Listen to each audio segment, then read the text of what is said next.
So we're going to kick off with,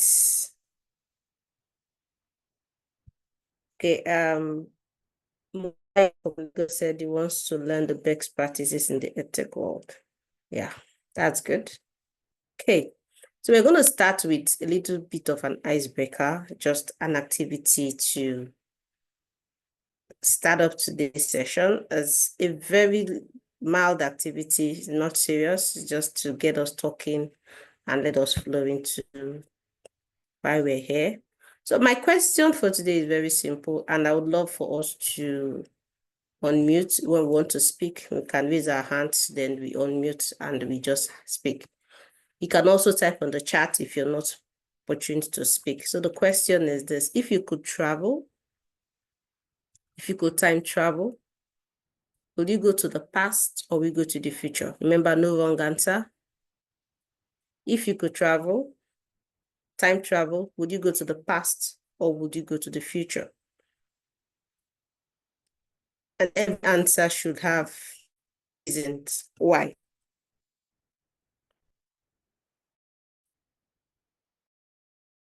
So I'm waiting for anybody that wants to respond.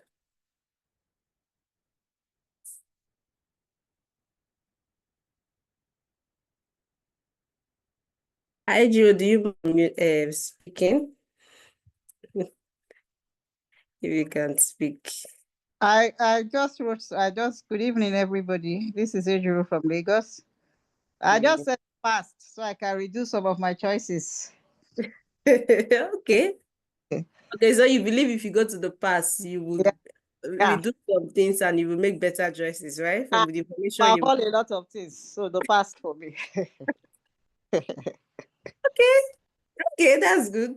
All right, so who else wants to speak?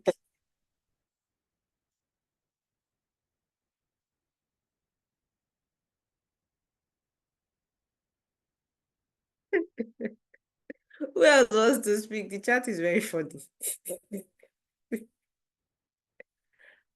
Okay. Hello, this is Vivian. Hi, Vivian. This is Vivian from Delta State, Warri to be precise. Hi, Vivian from Delta. Please speak.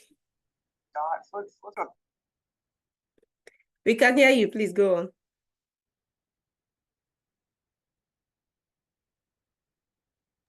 Okay, I just now joined, but I can see the question. I would love to travel to the future, not the past. Why? Because I know the future holds much for me. Past is past. I need the future. So it doesn't matter what the past is. Let's just face the future. No. Yeah. I guess this is fine. Okay, I guess that's for you. All right, let's hear more options. Thank you. So I'm just going to go through the chat before another person speak up. Good evening. Good evening, Jamil. Yes, good evening, ma'am. If I had the opportunity to travel, I would definitely go to the future because in the future we have more opportunities, and having learned from the past, we are better equipped to have a better and more impactful future. So that's my reason for traveling to the future. Thank you. Okay, so you better go forward and see what's happening there.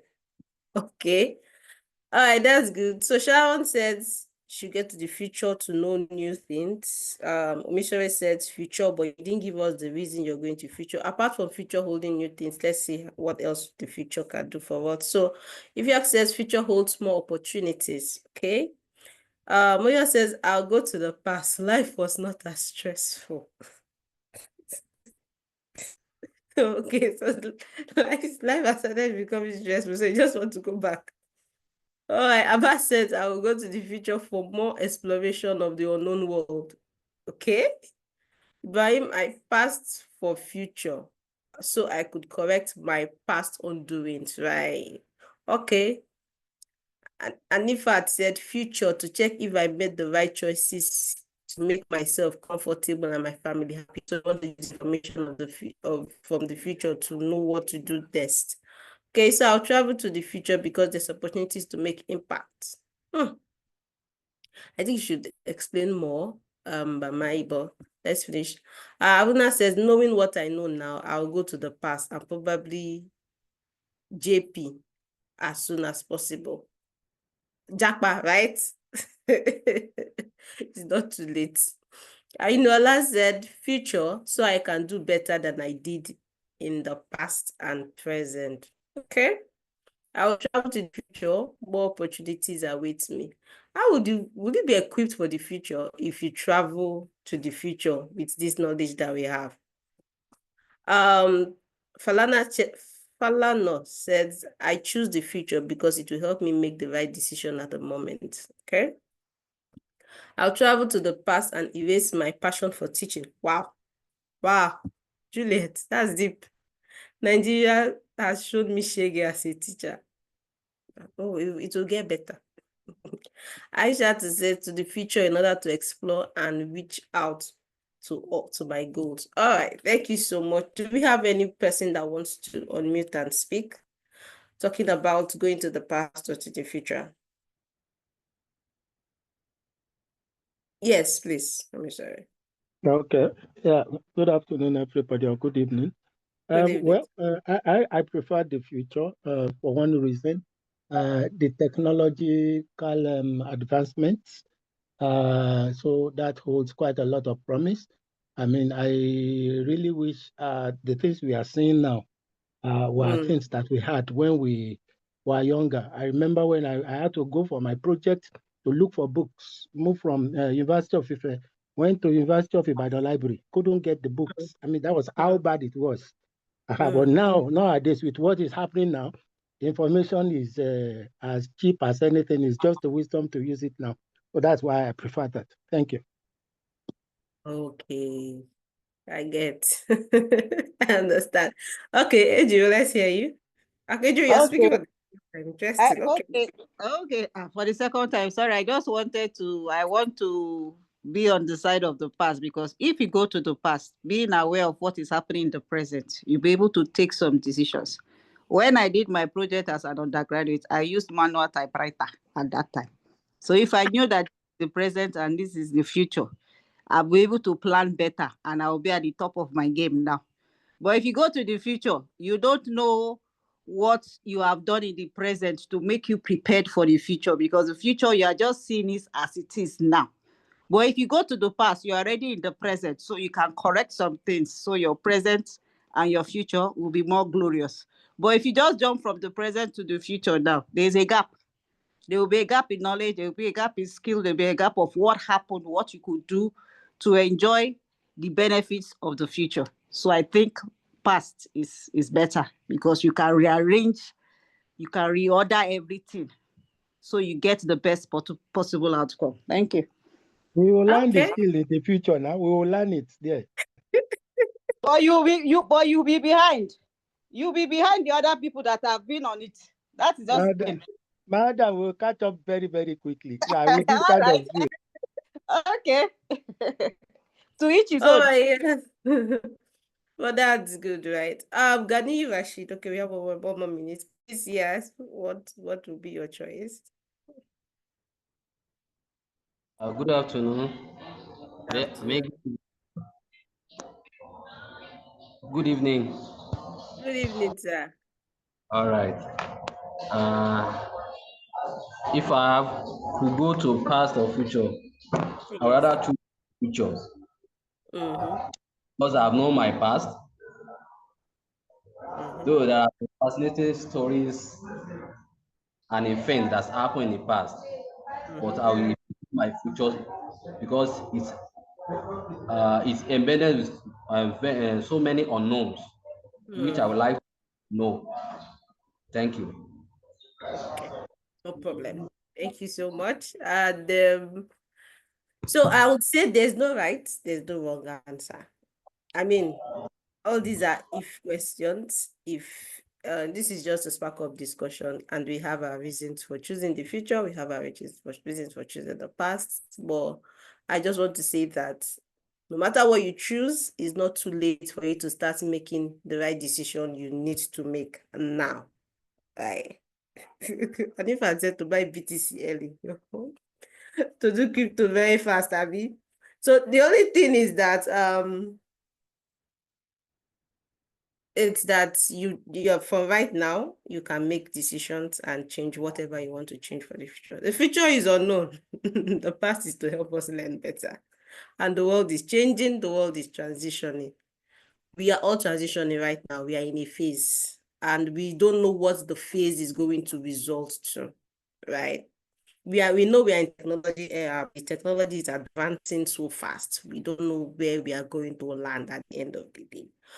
Basically, that's why we have started this session. This session is also part of it to help us understand, okay, some things are actually going on. What is this thing all about?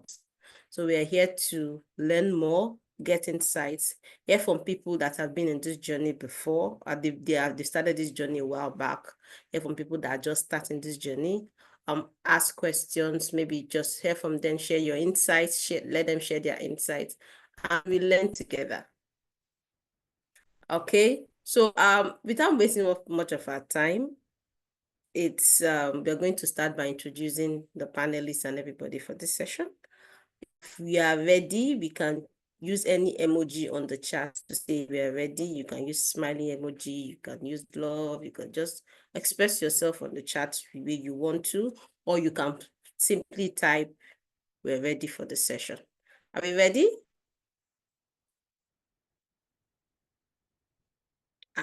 Fire, we're ready, we're ready, we're ready. Okay, that's good to know.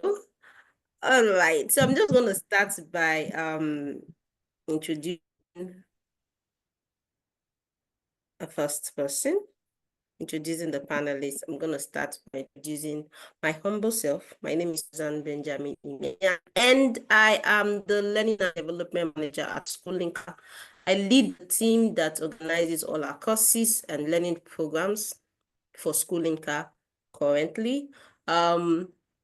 I'm going to moderate the session. Basically, it's a panel session, three-way panel session. We're going to ask some questions to our panelists, and they will just give us good responses. You can ask more, drop your questions on the chat, some other questions that come up during the course of it that you want to ask the panelists also. And later in the session, we're going to ask those questions to the panelists, or if they have the time to respond to you on the chat, they can also respond to you. So it's a little bit of a discussion session. It's not where one person is talking and everybody's keeping quiet. So I also plead with the panelists, if you can also respond to the chat, questions on the chat if you have time. We'll be very, very grateful to help reduce the amount of questions that will come. I know a lot of questions will come up today, just to make sure we beat the time. On that note, I'm going to introduce the first person. Coming please. So please, with is it clapping emoji or whatever emoji that you have available with you? Please, I'm going to introduce Ngozi Kunle Dairo. Before I talk with her profile, I'll just say that I knew her this past few months because of Instructional Design Program, and she has been amazing. She's one person, I really want to hear how she decided to transition to Edtech, how the journey has been so far. I knew she's just moving into that space. So she's someone I purposely said I want to hear her story because I see her a lot in LinkedIn and see the amazing things she's been talking about, and her journey in education. She has been a very big supporter for the education system, and she has been doing well. Now, moving to EdTech is not a very easy to do. Love to hear from her. But let me just read her bio for you. So Ngozi Kunle Dairo is a transformational educator and learning expert with a strong background in educational psychology and adult education. With over 4 years of experience in school supervision, teacher training, and leadership development, passionate about helping educators grow through coaching, mentoring, and professional learning. Ngozi is currently training to become an instructional designer and continues to champion innovative, inclusive approaches to learning. Please welcome Ngozi Kunle Dairo to this session. Ngozi, please say hi to the house.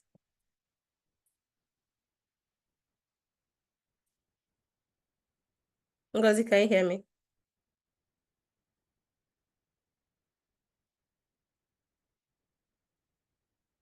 No, it's so far. Oh, sorry. That I is- didn't know I was still muted. Okay, yeah, I know you're here. Good evening, everyone.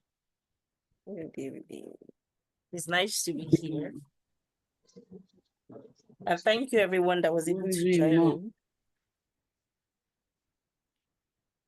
Okay, thank you so much, Ngozi, and thank you for joining us. Okay, so I'm going to move over to the next person.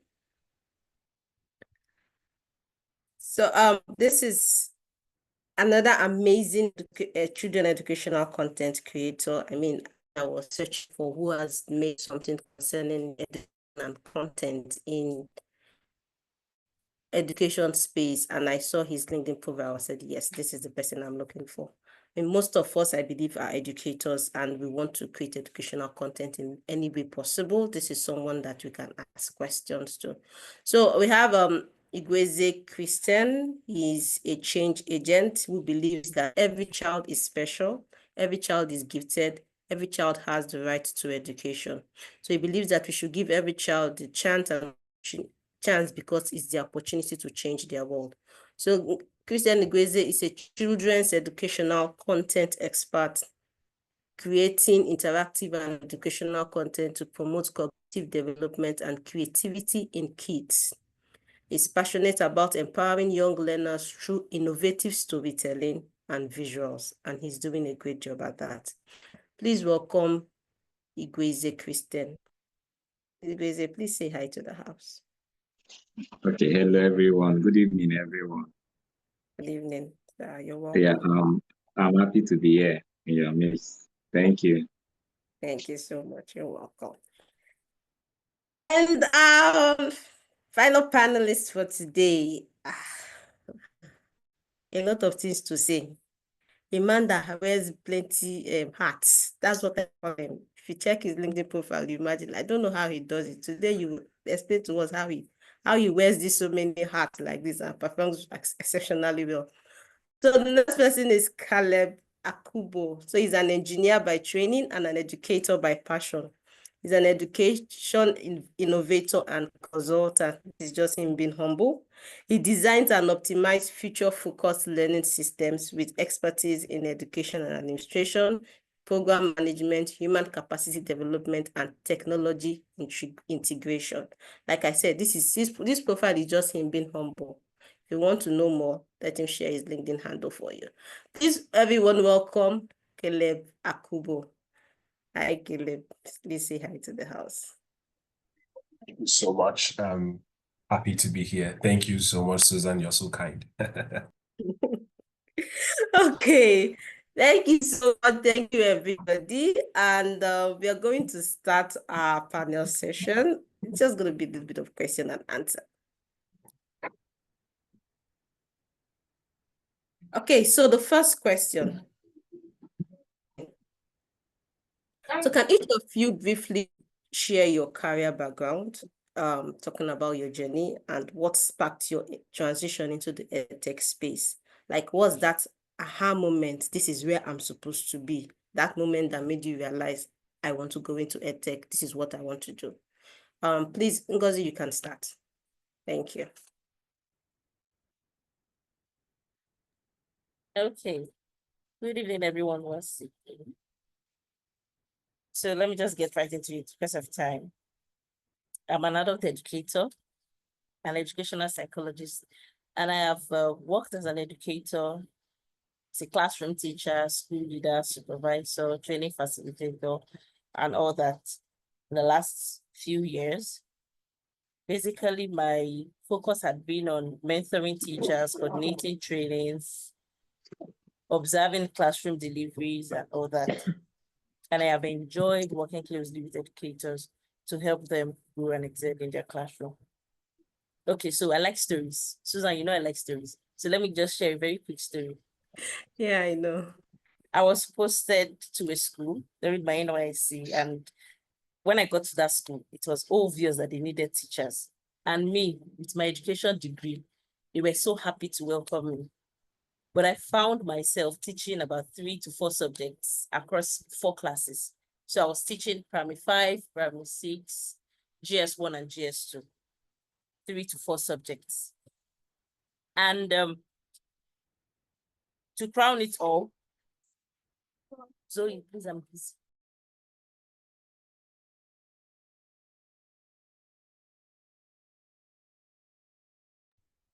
Sorry for that interruption. So I was teaching these subjects and I had to prepare lesson plans, lesson notes, instructional materials for all these subjects and all these classes. And trust me, that was a very traumatic experience.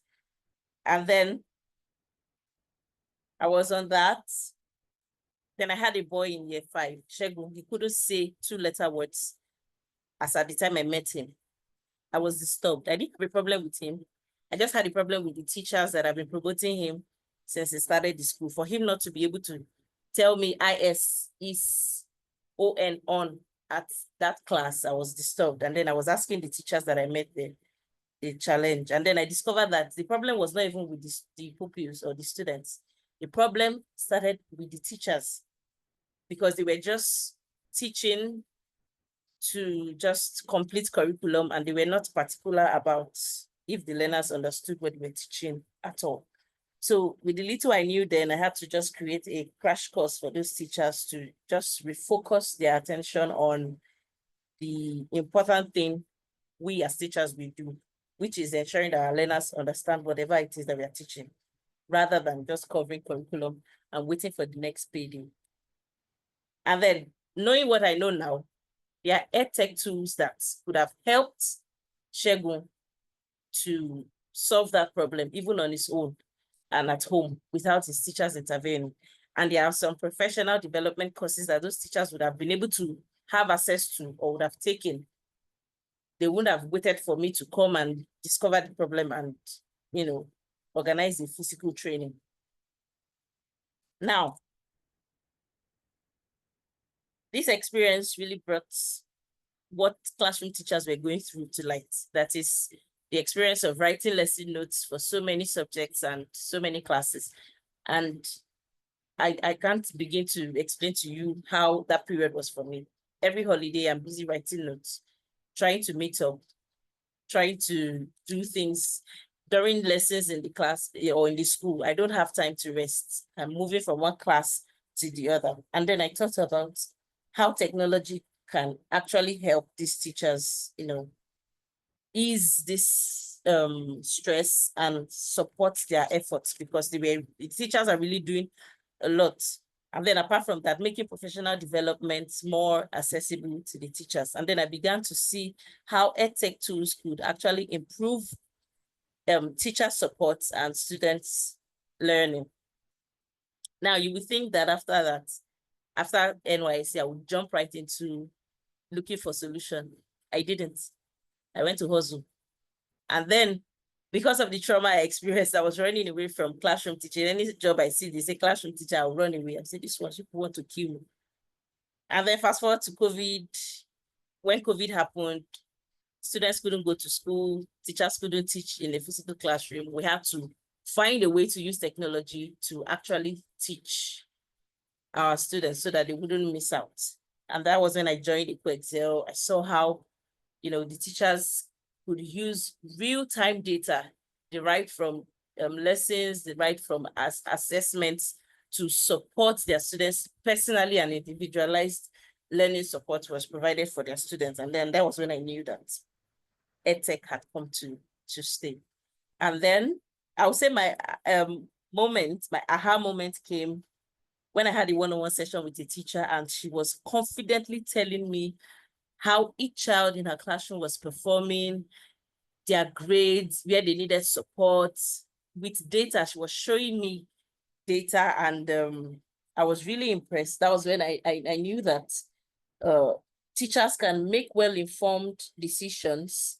They can plan their lessons accurately well and provide intervention for their students with Edtech tools that will give them instant data and insights to how their students are performing. So I hope with these points of mine, I've been able to convince you.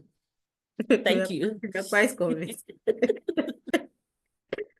We're quite convinced. Thank you so much, Godi.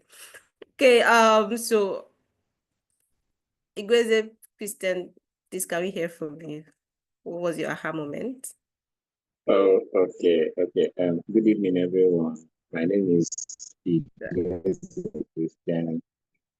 Just like introduced before, I'm a change agent that believes that every child is special, every child is gifted, and every child has the right to education. So we have to give them that right because it's their opportunity to change their world. Well, I would say I started from Teach for Nigeria. Some of you might know Teach for Nigeria is a non-profit organization that focus on developing a movement of leaders, which is fellows, they call them fellows across the nation who are committed in ending educational equity in Nigeria. Like they recruit and train graduates who are placed, like they are placed in to teach in an underserved communities, like underserved schools that are in the interior. So I was placed around Ota, Ogun State. Anyway, currently I'm here in Port Harcourt, but then I was placed in Ogun State, Ota. There are some schools there. They are in the underserved communities. So that was when I picked interest about education. Like I developed this zeal to move education forward. And these people that are trained, they have to, like as a Teach for Nigeria fellow, you have to do some projects. So I developed, in fact, together with one of a fellow, we developed rural digital literacy. We call it rural digital literacy educators. We noticed that some of the children in those underserved schools, they've not even seen computer for the first time. Some of them were not given opportunity to see. They only see those things in pictures and all that inside their textbooks.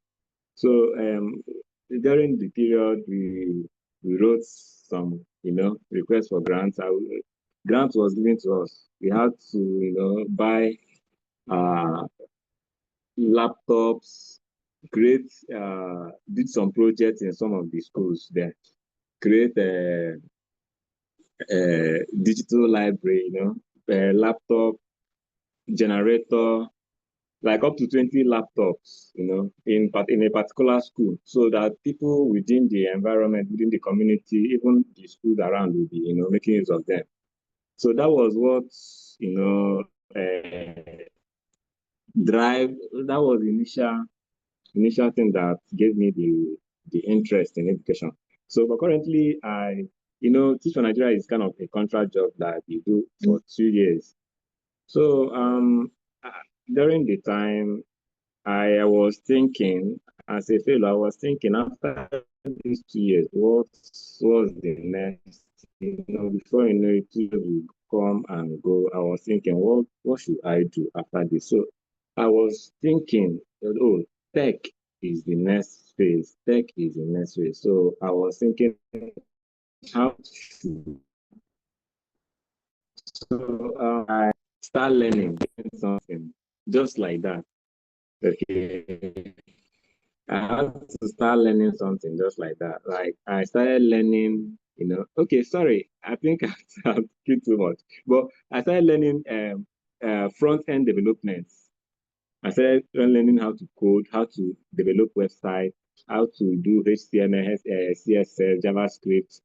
So that was what gave me the foundation of where I am today and still pushing. So, but currently I work with M-Tutor. M-Tutor School is an Indian online e-learning school where I design, in fact, it's a supplementary learning tool for all students, regardless whether children, adults. Like it is designed as a journey for every student to explore classroom engaging tools. So in that M-Tutor school, we provide, digital learning animated videos for both engineering students, K-12, TVETA, all these align as per syllable. And again, during the process, I met a man. His name is John, Stephen John Cross. He's from Alabama, USA. So he contacted me and said, "Wow, I saw what you are doing. Okay, I want you to take a look at this. There's one Edtech game plan. They call it Game Plan. Game Plan is an Edtech company and curriculum provider. They uses game-based learning, and esports to empower teachers and inspire students also. So I started working, developing some things for them. So I think I've already, said it. Thank you very much. All right, thank you so much, sir. And thank you for sharing your journey in the Edtech space. We'll still come back to you with more questions. Mr. Caleb, please, can you share your journey with us? Absolutely, gladly. Again, good evening, everyone. It's a pleasure to be here. Very quickly, I came into Edtech space. I didn't have a formal background in software development, tech, or computer science or anything. I came from an education and in mechanical engineering. I studied mechanical engineering. The reason why I wanted to study mechanical engineering was when I was in primary 3, my father got a car, his first car. And that car brought so much ease to our family. And I told my father then that I wanted to be, in fact, I didn't know who made cars. I asked him, who makes cars? And he told me, engineers make cars. And I decided then that I wanted to be an engineer. Now, fast forward, I got to write my JAM and everything. Very fortunately for me, I'm sure many Nigerians and many teachers also may not have that as their testimony to have applied to a Nigerian university and get what you applied for. But I was fortunate. I applied for mechanical engineering and I got mechanical engineering. But unfortunately, as I went halfway through my studies, I realized that I was not getting what I hoped I would have gotten. You remember, my motivation was to learn how to make cars, and they told me mechanical engineers make cars. So at 300 level, I realized that I was not. In fact, what made it very clear for me was that I had a classmate who left the country to a university in the US after our first semester in 100 level. And I kept tabs with her. After about 6 months, when she began her new course where she was, they were already coding. They were already doing programming. And I had no idea what it was at the time. Of course, I've heard about it. You watch movies and you just see, but then it was very far off for me. And when we got to 300 level, what was done in our course, the closest thing to coding or programming was Fortran. Now, if you know anything about programming or tech, you know that Fortran is quite an old, and some refer to it as an obsolete system for programming. Old banks, IBM, General Electric, those old ancient companies, they're the ones that use Fortran for their systems, probably up till now. But then there's MATLAB, there's Python, there are hundreds, a plethora of programming languages that are more relevant now that we may not been exposed to as engineers that would have helped our profession. And I felt like it was a betrayal of I felt betrayed, really, and I decided that I wanted to positively affect the system and improve the quality of education. So the aha moment specifically for me was because I have a spiritual connection. I'm a man of faith. I have a spiritual connection to my work with children. So both in church, I work with children, I interact with them, do home lessons, do teachings, and all of those things. And on one of those occasions, I was having a small talk with a girl. Her name is Love, and she was in GSS2 at the time. And I asked her, Love, what do you want to be in future? Very popular question, I'm sure. We have asked some children sometime. Be a nurse. And I was excited. I said, okay, that's beautiful. You want to be a nurse? And I thought for a moment, I've not really met someone who start out. I don't know whether you have, but I met someone who would say I would be more prestigious, pays more, they can it looked like the better be a doctor. Why did you choose nurse? I didn't know. I really wanted her to educate me, and she laughed this. Oh, okay, like, I'm like, no, I'm interested in doctor. And she says, "Okay, Caleb, because doctor is hard." And right there, I felt my heart sink. I felt my heart sink. I felt bad because I knew she was in JS2. She had not stayed in her first chemistry class or her first biology class, but she already believed that she cannot aspire to beautiful or to the heights that is that her potential can afford her, simply because she has believed something about her learning ability, her ability to learn. And I thought to myself, because I had a lot of children in my influence, how many more people are thinking like this girl? And quite frankly, that was the aha moment. Everything from there was just I would say, a natural progression into me building systems that improve education. First, it was my experience. I felt I was betrayed by the system. I wanted to be a doctor. Coming in, I asked, and then they told me mechanical engineers make cars. And we didn't do anything relating to mechanical engineering. And then I feel that betrayal. I see another girl who is probably as ambitious, who should have been a lot more ambitious. She says she wants to be a nurse because she thinks that there's nothing, by the way, when I tell these stories, sometimes people misunderstand me. There's nothing wrong with wanting to be a nurse. I absolutely appreciate, and without nurses, we will not be able to, the world will not move smoothly. But the point is, for me, I thought that it was more ambitious to want to be a doctor because it was more prestigious. It was more pay. So that was my mindset, and I was shocked to see her, and then of course the story unfolded.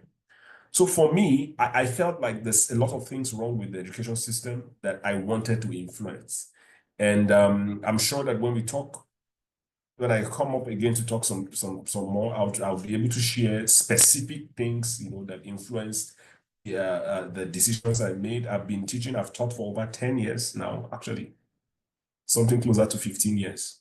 But my professional teaching, experience has been for over 10 years now. And I would be very happy to share that. But then just to answer the direct question, because sometimes I get to talk. I love talking. I'm a teacher, and I'm sure teachers, everybody here will not, nobody will throw a stone at me, because for you to be a teacher, you really love to talk. So basically that was my aha moment, and that's how I decided to shift into improving quality of education. So the motivation was not to get into edtech as much as it was to improve and then look out for the best systems that I believed could help me achieve the goal of improving the education system, at least for the people under my influence. Thank you very much. Thank you so much, sir. And we can relate. I mean, I can relate for sure. I don't know about other people here. I can relate why we got the course we did and what we did with it. But it's a reality. We will make the best out of it. And I know most of us on the call can also relate to everybody's experience, how they moved to Edtech, their aha moment. We are going to hear more from them. So let's just move on to the next question because of time. So I'll go back to Ngozi again. So, okay, so I know that you're just starting the journey and everything. So how did you prepare?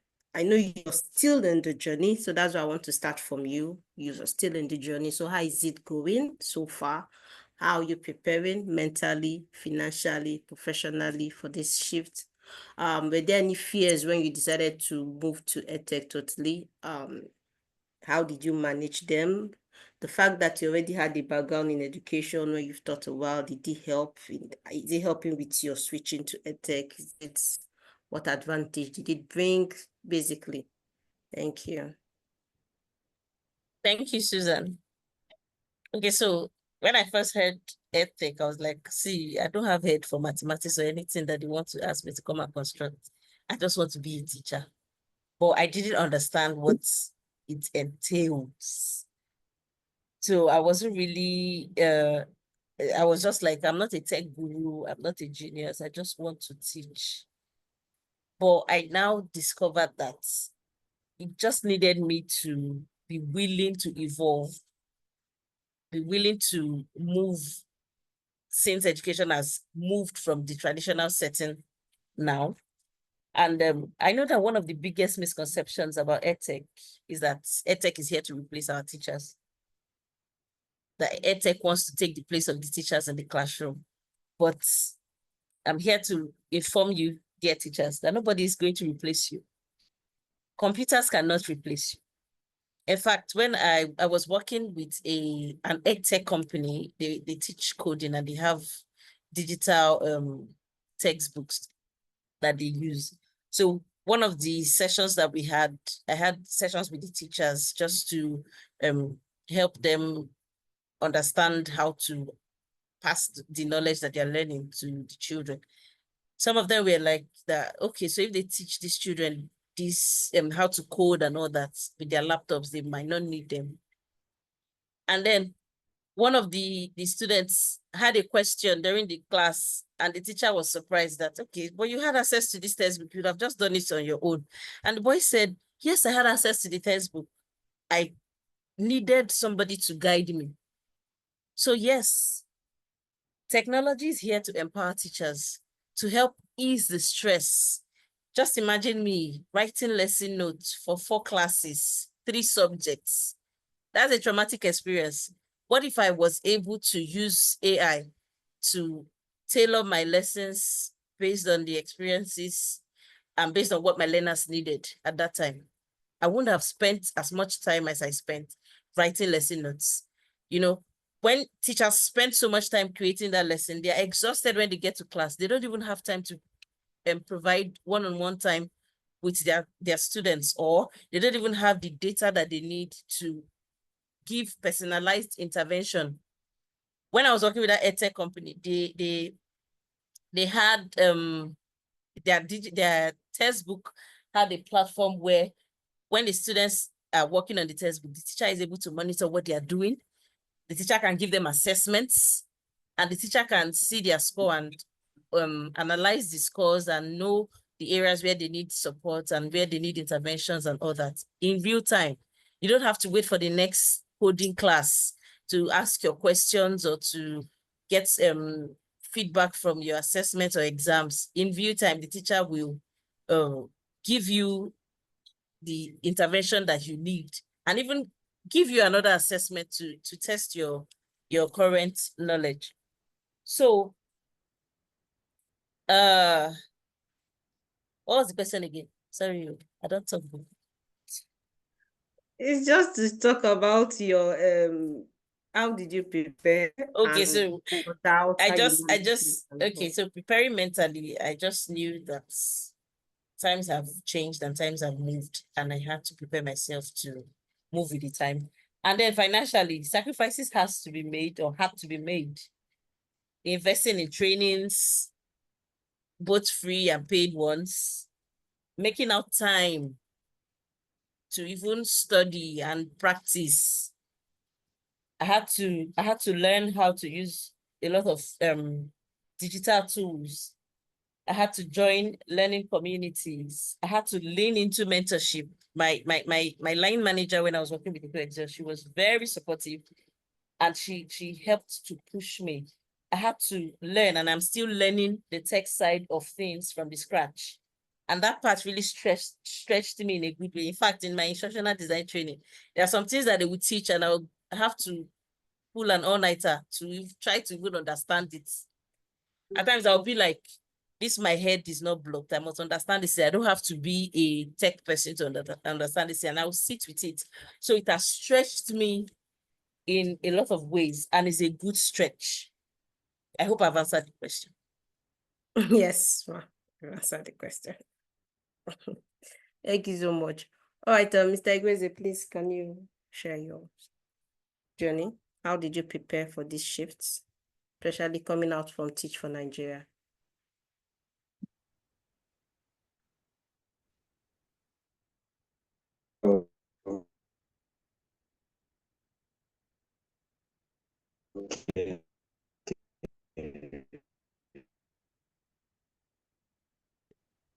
like I said, and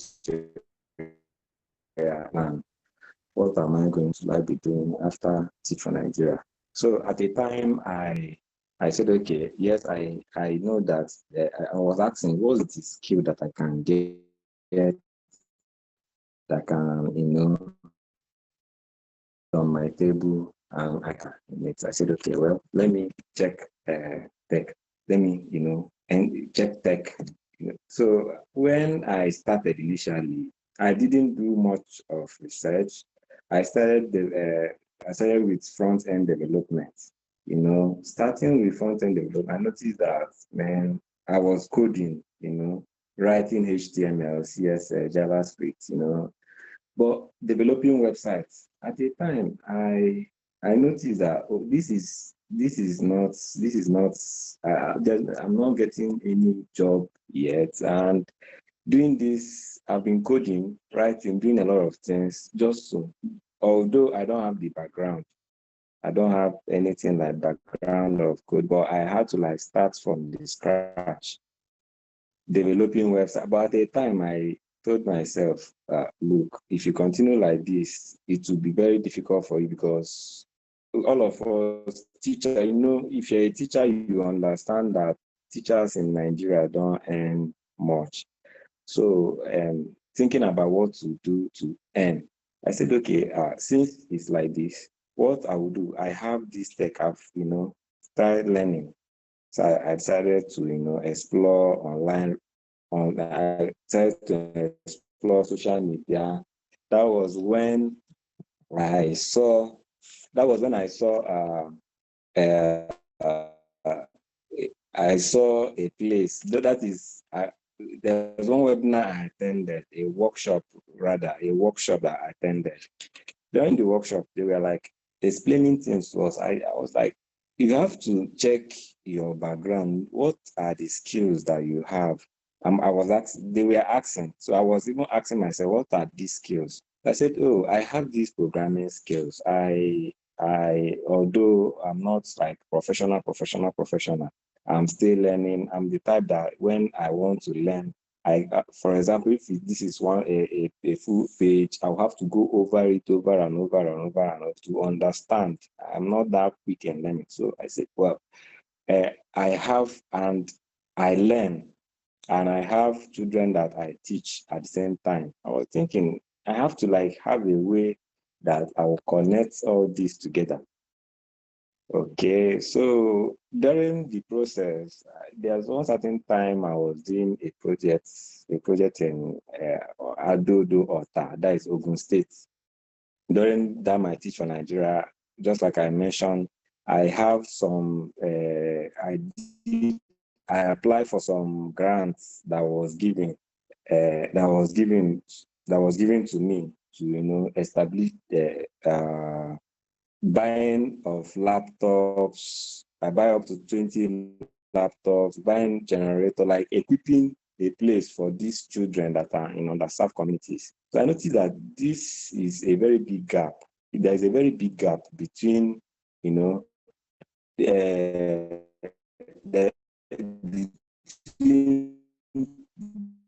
children of the city and people in the rural area. So I tried to like find a way to bridge this gap. So that was what led me to start thinking, how am I going to? So I was kind of saying, oh, I'm into tech. Yes, I am learning I can develop websites, I can design, I can do graphic design. So what am I going to do to put food on that can generate me money as a teacher that is earning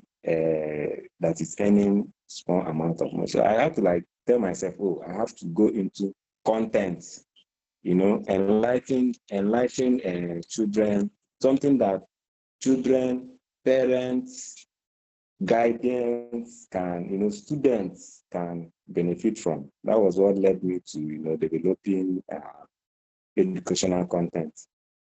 So while doing that, I noticed that I need to learn some kind of skills,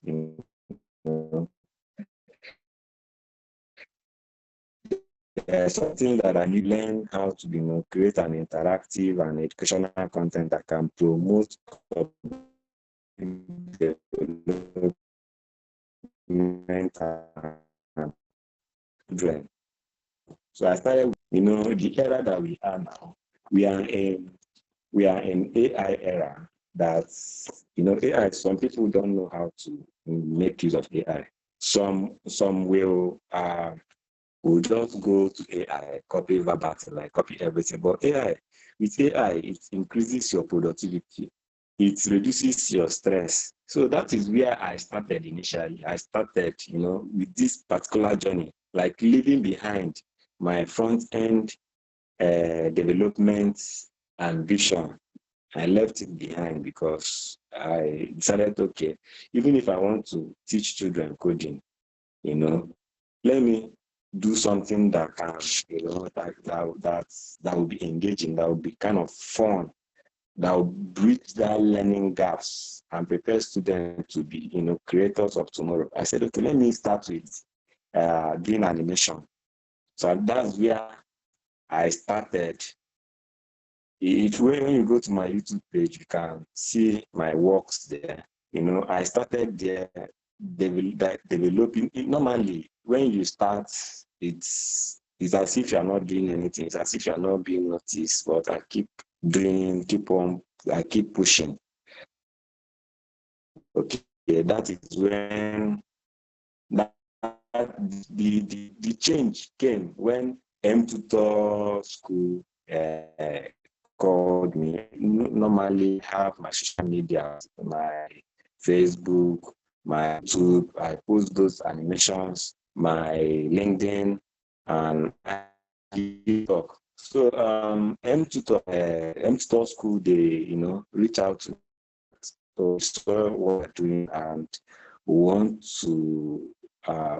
you to do part of this thing. We want you to do this and this to the contracts. So that is how I started, So through M School, I was doing that teaching, doing that teaching. When I left Teach for Nigeria, I said, okay, now I'm now on my own. What am I going to do? I was doing online tutoring. I was teaching online, teaching in online. One thing that we use, they call it programming to teach.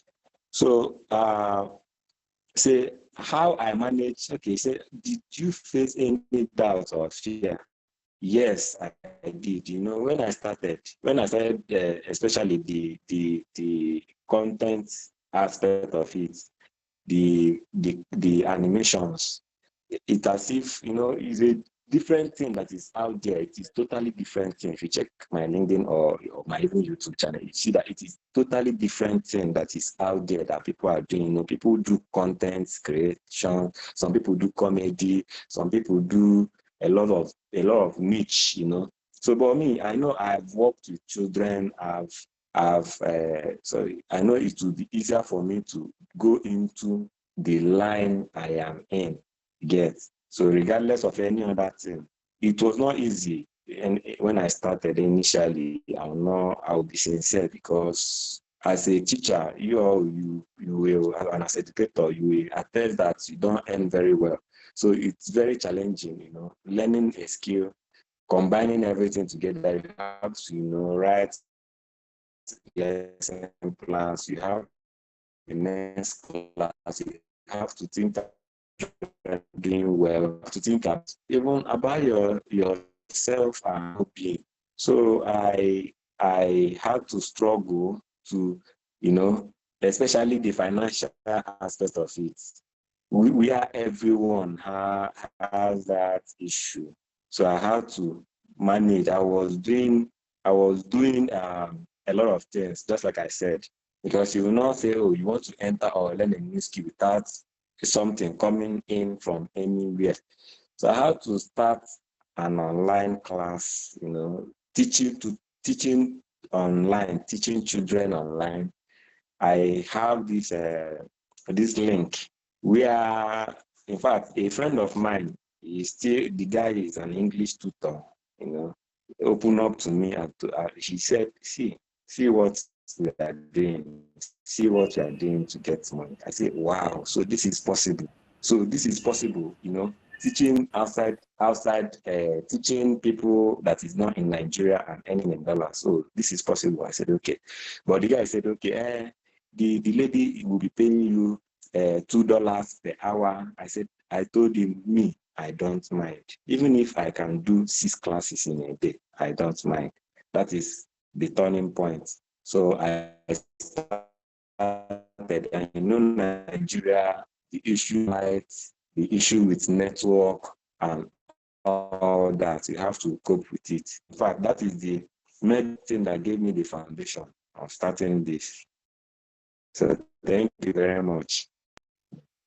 Hello, thank you. I can hear. Yeah, thank you so much. Thank you. The journey is long, but yeah, I think people are clapping. I also understood and I connected with your journey. Thank you so much. Mr. Kelly, please, over to you. Okay, so I'm talking about the preparation, the shifting, preparing for the shift. Well, my story is not very different from my co-speakers, but what I want to say, because I want to talk as it relates to everybody. There's my story, and then there's the general principle, like everybody has said. The bar, or your decision to get into EdTech is really not as fearful as it appears to be, right? You already have an edge as an educator, and if you know that, it will help you do the shift. It is called EdTech. It's not as if you are exactly changing completely your career trajectory. The understanding of what learning is, if you are a teacher, your job or your goal is to be able to help people get new information and see how that information, applying that information or that new knowledge or that skill or that attitude or those values, whatever it is that, the emphasis is, how that can change the behavior or the response of the person that you are teaching. So basically, that's what learning is. And as a teacher, you have been doing this for a long time. And that's how I got to, at least that's how I defined the startup, or the force to go against the initial inertia that held me back. The simple understanding that it is not as difficult as it seems. When you say EdTech, many people just assume the extreme. Okay, I will now go and start, like my brother now, start doing front end or back end or coding or all of those things. Is maybe necessarily not so. The idea is that you are able to leverage technology to be more effective at what you are doing. So whether it is that you are, for my brother that just finished talking, he was able to create courses and that there was a market for. He would otherwise not even be able to access anybody outside his local community if not for technology. So that he's able to create the courses and put them online and be noticed and be invited to be able to, be part of a project or something. That's basically what EdTech is. Share my particular story. When I determined that I was not going to practice engineering, even though right now I'm still receiving a lot of offers to do something relating to engineering, but then that's beside the point. But when I graduated from the university, I decided and I was determined not to practice engineering. I wanted to take a detour, a career change, and go into education. So I enrolled on many online courses. So that's the first key. Like even the first speaker said, you have to learn. You have to really, really be open to learn. You have to learn. Right? So I decided to I think I did more than 12 different online courses from different universities, as far as it was free. In fact, there was one that I had to pay at the time. I had to pay some good money for, over $200 just to get the certificate. But most of the courses I did, over 10 courses I did, was free. I did child psychology, I did classroom didactics, I did pedagogy, I did learning systems. At that point, I just was, because I had my training in engineering, and now I wanted to shift to education. So I needed to be an authority. At least I needed to understand what I'm talking about. So I gave myself to learning. So that's the very important key. So before you, of course, before I could give myself to learning, just backtracking so that, you know, just to go to the essence of answering the question instead of just sharing only my story. Before I determined that I wanted to learn, I had a why. I knew why what I wanted to do. I wanted to influence education. And that was for me.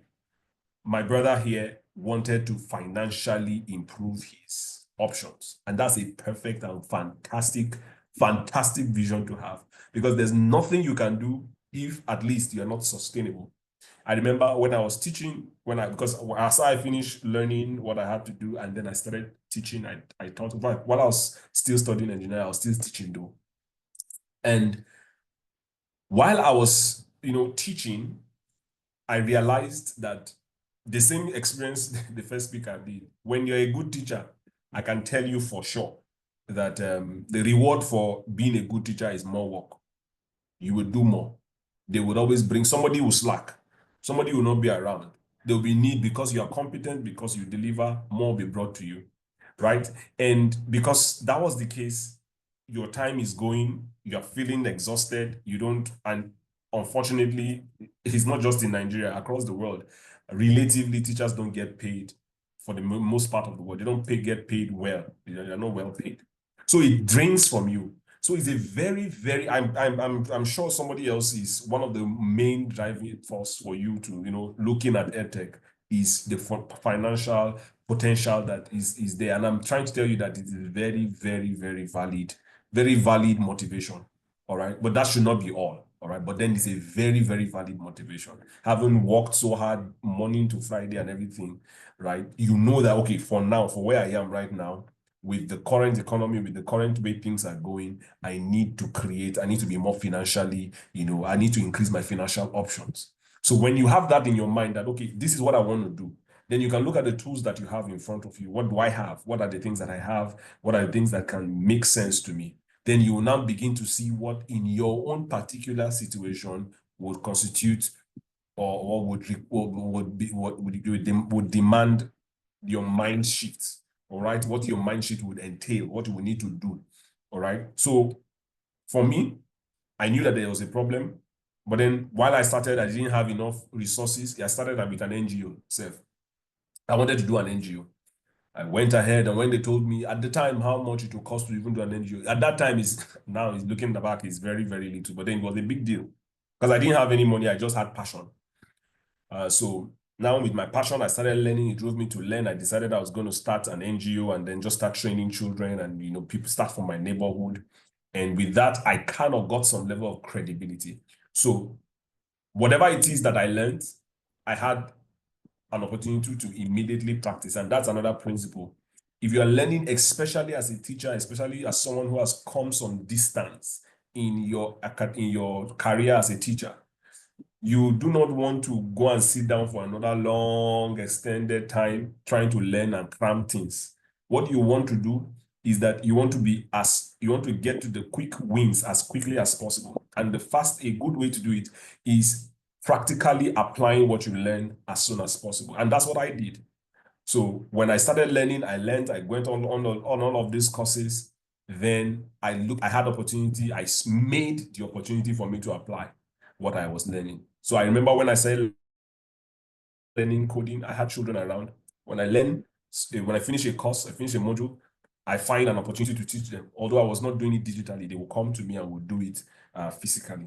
So it kind of gave me some level of boost of confidence that the next time, or the time I began to talk about it in different circles, because I've been able to teach a few people, and you know the principle as teachers, when you teach, you have more confidence, you have deeper understanding of the concept.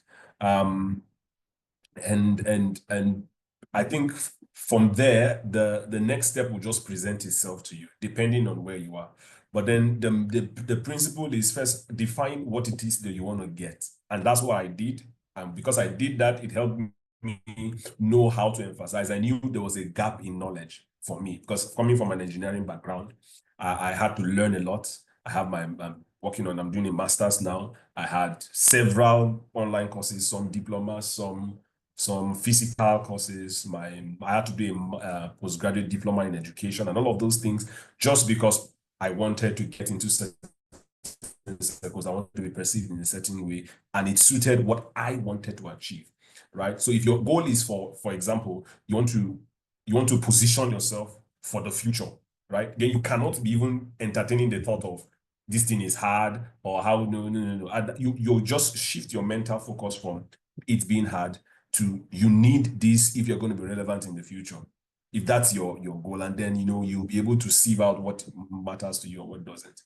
And I'll say this and I'll keep quiet just to encourage people, because I felt a lot like that, especially when I decided that I wanted to, go into coding and do some programming and just build LMSs and all of those things. It looked very, very arduous for me. But then the playing field has been leveled. It has never been quite as low, right? You no longer need to have a computer degree. You don't have to study to start. No. There's an abundance, a plethora of free online tools that you can use. Just this evening, I was doing for a client, just before this call, walking a client through how to create and use the Google LMS, for her academy.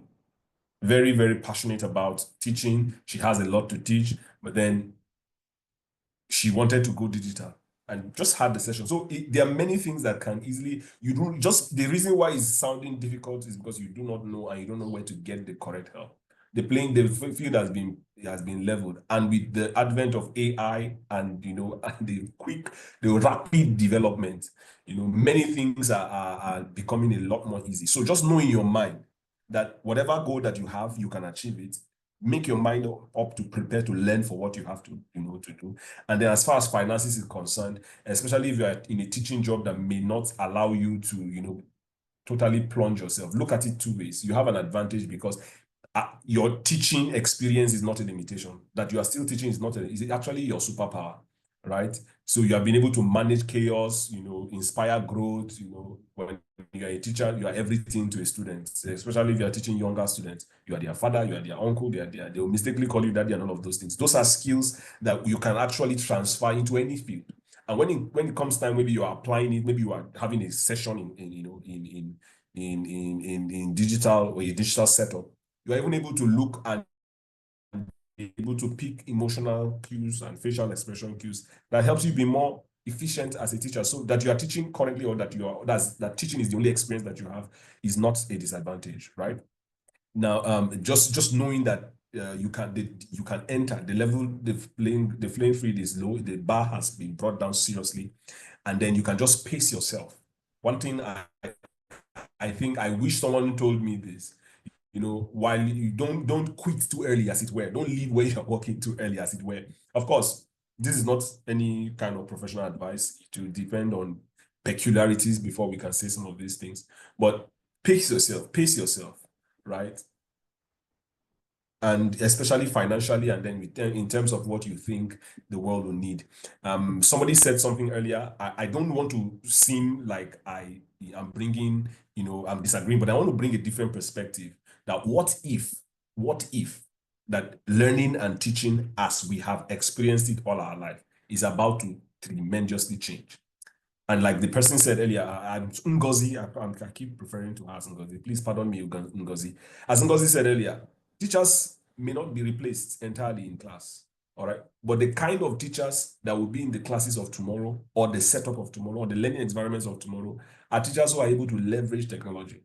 And that you are leveraging technology means you are in Edtech. And leveraging technology doesn't mean that you have to write code and do all of no. Just understanding how to move what you need to do what you need to be done, and how to improve efficiency. So in a nutshell, what helped me move is what I've just shared here. I think I'll just be repeating myself if I go on. Thank you. Oh, this is amazing. I'm going to give the nutshell myself, because I just wanted to say in a nutshell, or for what I've gotten. Define what you want to get, start the journey, and the next steps will be clear to you. I mean, that one was so resounding for me. Start the journey, the next steps will be clear to you. Pace yourself financially and all the skills you need to learn. You don't need to do everything at once. You don't need to be in a hurry. Pace yourself according to your ability. Everything will work out fine. Thank you so much, Mr. Caleb. This is word for today. Okay. All right, so I'm going to just start asking questions individually now. So, Mr. Caleb, I know you've spoken now, but if you just pardon us and speak again. So you're a man, you wear so many hats. If someone follows your journey, you're working with tech lead, so that that's STEM for students, right? You're also an educator consultant, you're into innovation in education, you're into AI. Right now, you're spreading the good news about AI all over. Like, you're doing a lot, right? So I just want to ask, right? So if someone wants to join anything you want to do as someone entering into a space for the first time, there's something called imposter syndrome where you just have this self-doubt. So why I'm asking you this particular question, that you're handling you're manning different positions, you're doing different things. Is there a time that you feel like, am I doing too much? Is this not too much? How do you handle that pressure? How do you, and okay, this is what I'm doing. These people not believing in me so much. Hope I will not disappoint these people. Can I even do it? Is it possible to do it? So that's all it is about imposter syndrome. So for people that like us that want to get into this space, you've taught us to start small and all that. Well, how do we handle when imposter syndrome comes up? For instance, if you want to create your first course online, you want to design something for your class, how do you make us feel like, you feel like, is this good enough? Can I share this outside? Can the world know about this? Even if you speak to people, am I speaking well? Will I be a good facilitator? Will I be able to handle an online class? Will I be able to teach these students very well? They will understand. And I'm not seeing them. I'm not there with them. I've been a classroom teacher and I'm coming online. Will I be able to face these children? How will I know this child is learning what I'm teaching? So different questions come to mind. So thank you so much, sir. Absolutely. Everyone doing something worthwhile, if they are honest, they will tell you that imposter syndrome is something that they have to have dealt with at some point. And sometimes even it's progressive, it still stands. Basically, when you feel like an imposter, it means it's a feeling that you feel like you are overselling yourself, like you are being too zealous about what you are, like you've rightly explained. Like, really, am I not overdoing? Is my own not too much?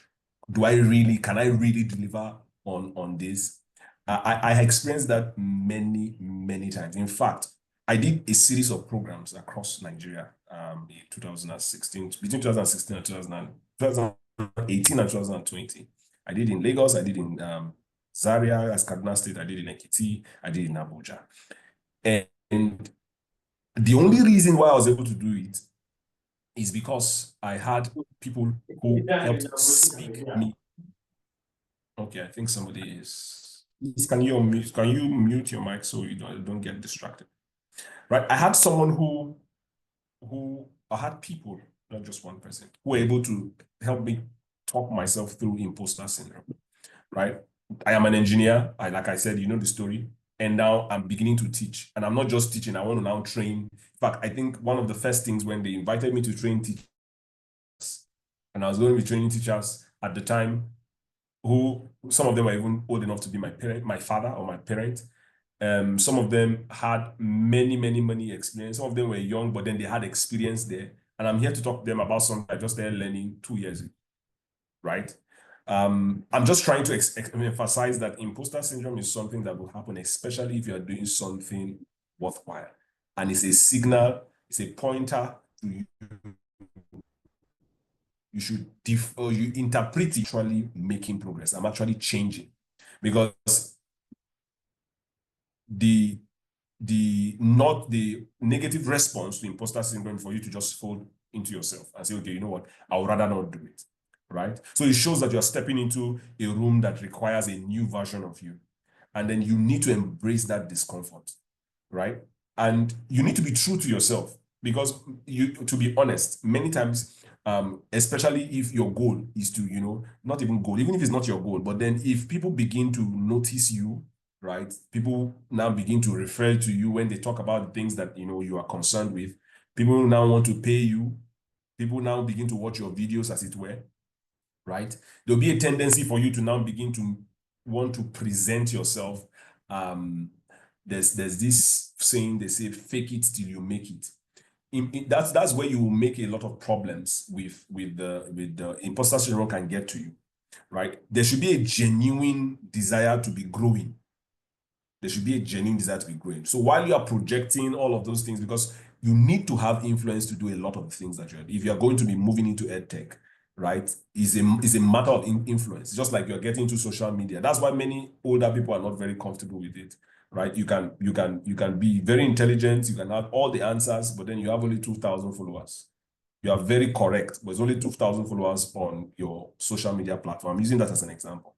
But then somebody who has no experience, is not a professional, he didn't study any, all he does is get his information from news, or in fact, just anyhow, he has 1 million followers, right? And in that situation, that person can easily pose as what he is not, in terms of when it comes to delivering professional education or professional perspectives on matters. The point I'm trying to make is, the imposter syndrome makes you know that you're moving forward, makes you know that you're growing, right? But then don't be deceptive in projecting yourself. Don't overshoot, because when you overshoot, that imposter syndrome will now overshoot representing yourself. There's nothing wrong with saying, this is my plan, this is where we are going.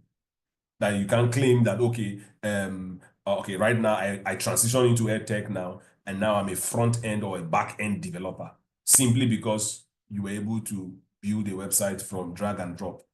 You now put it on your on your resume. I've had opportunity to work with different companies and even be on recruiting board. I've seen funny things. So because you were able to do certain, just drag and drop, you call yourself a full stack developer.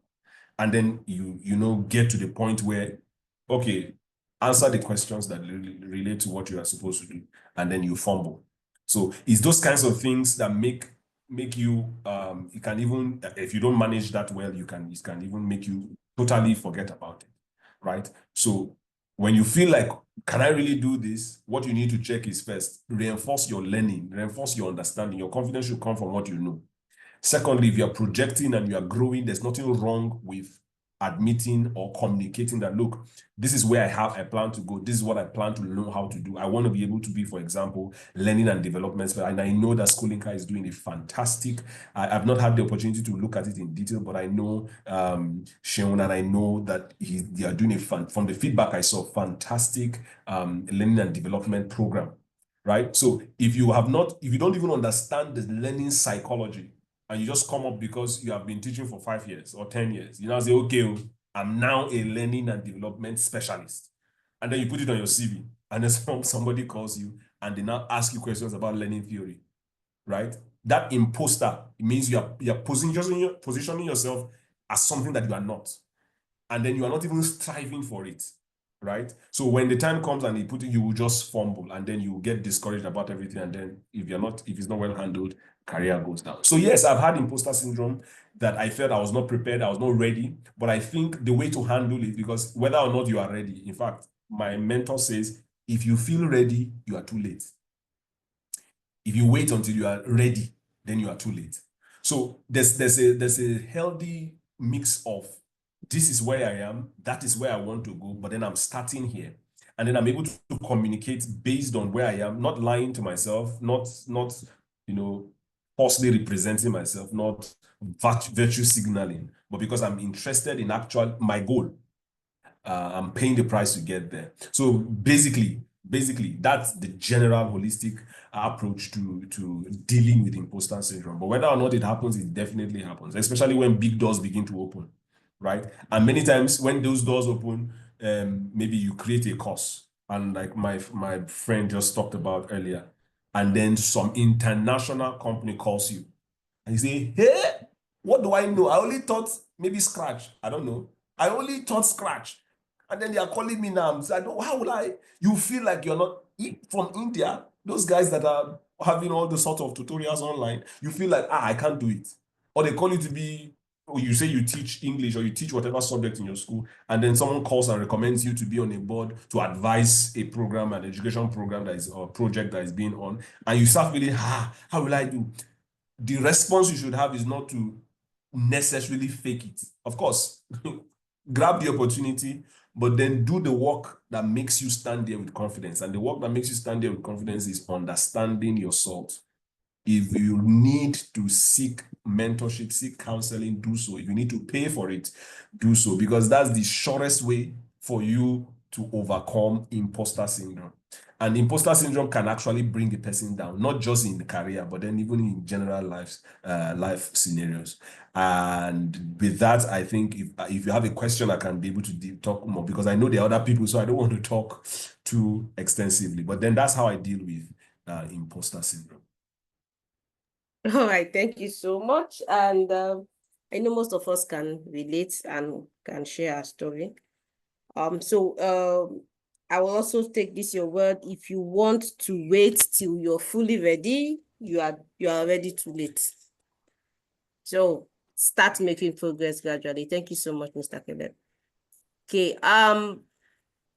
Igweze, this question is for you. As an educational content creator, so how did you identify your niche or your role in Edtech? So now we have different roles in Edtech, and people on this call, I believe most of us also need to figure out what exactly we want to do. Even as educators, even as educators, we also have different areas in education that we want to do. So how do you advise us to find our niche where we are going to use our skills best as educators if we want to move into the EdTech space?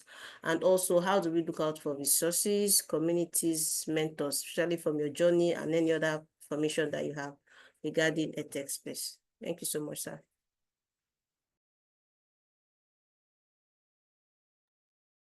Okay, thank you. Sorry, I think, can you see, can you see me? Yes, we can. Okay.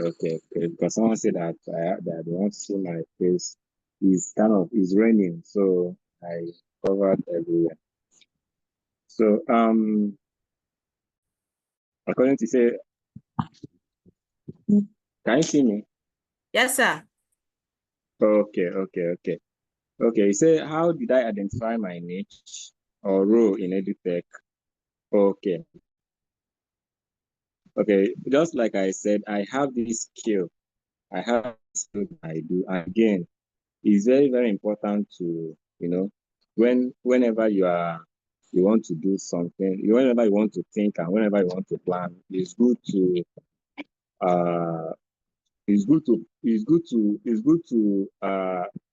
work, in fact, through writing, plan through writing.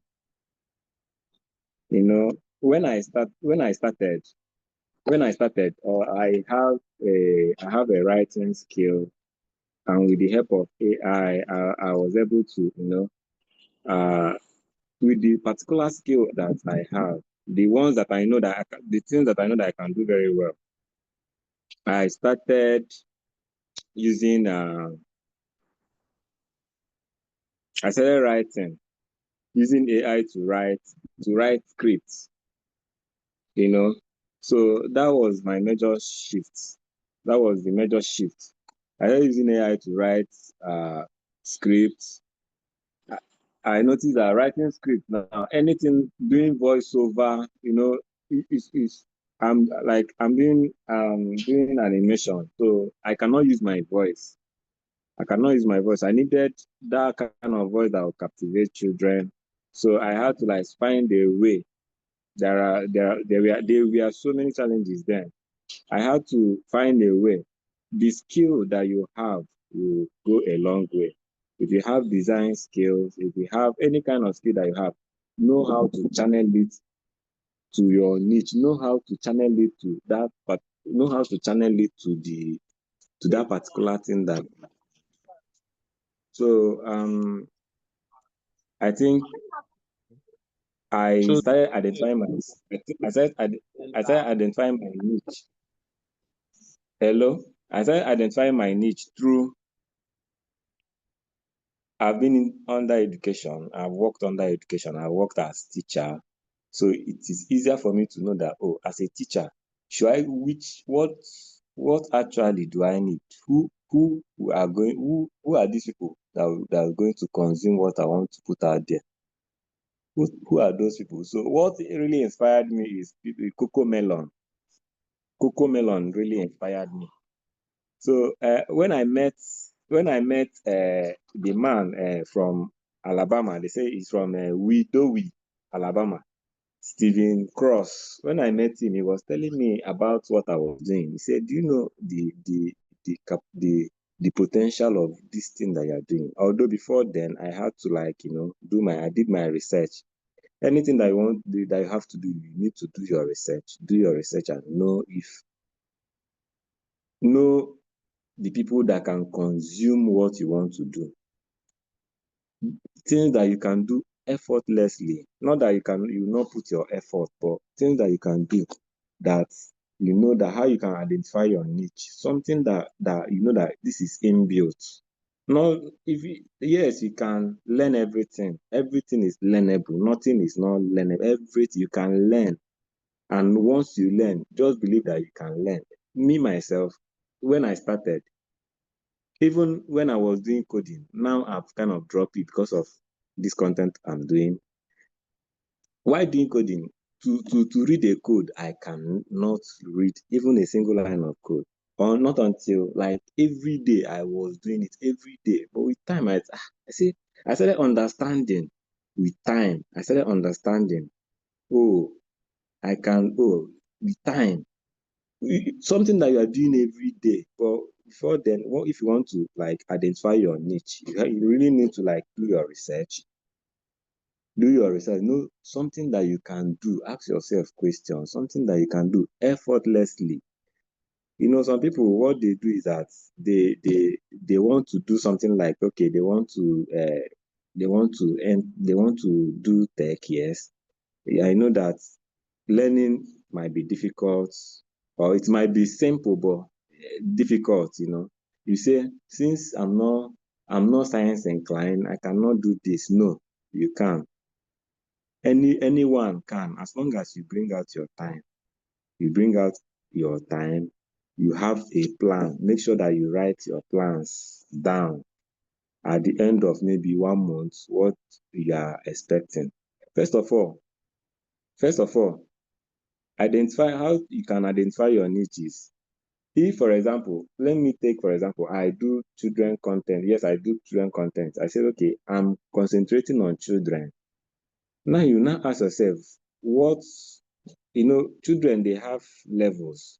Are you doing things for babies, or the ones from maybe 2 years to 3 years or to 4 years? Or you are doing from the ones from 4 years, 6 years, or the ones from 8 in that range? You have to be specific, so that if maybe you are doing something, the algorithm will put things direct to what you are bringing out. So how I identify my needs, I went down. In fact, everything I had to put down. Do you know that starting from the first day, I bought a book. I wrote that book, my first work, even the date. I started with, how can I, start a child learning video? What do I do? AI is there to help. You get a lot of things are there. And again, most importantly, Canva. Because I can, I know my way around Canva. I design with things. So I started, the man was kind of surprised, say, were you the one that did this from the scratch? Bringing ideas. You have to, bring ideas, write the script. When you bring ideas, for example, maybe you want to talk about, teach children about clock, maybe time time theory, like about time, anything about time, to know about clock, you have to, first of all, write the scripts about it. After writing, like, you need to know how to find your way around this. And the learning materials, everything is there for you. You have to explore online resources. YouTube, make YouTube your best friend, you know, and join social media online, all these online social media forums and social media groups. And again, you have to attend webinars like this and workshops like this. You have to attend it for you to, you know, finally get yourself. So the training I had to learn on my own. The resources I'm using, I get most of them online. I use YouTube, because if you say you want to, you know, pay as a teacher, you know that you don't have the money to pay. So for you to do, just know how you can get your data, enough data, make YouTube, explore online resources, like go to visit website like Edsearch, if you want to, like you're entering into Edtech, you know, and Edsearch, Edtech Review, Edutopia. There's a lot of that can provide valuable insight and inspiration to you. You know, when you do that, you get more ideas. You get more ideas, more energy on how you can, you know, go about it. If you want to start your own creation. Then again, just like I said before, you have to attend webinars, just like this one, workshops.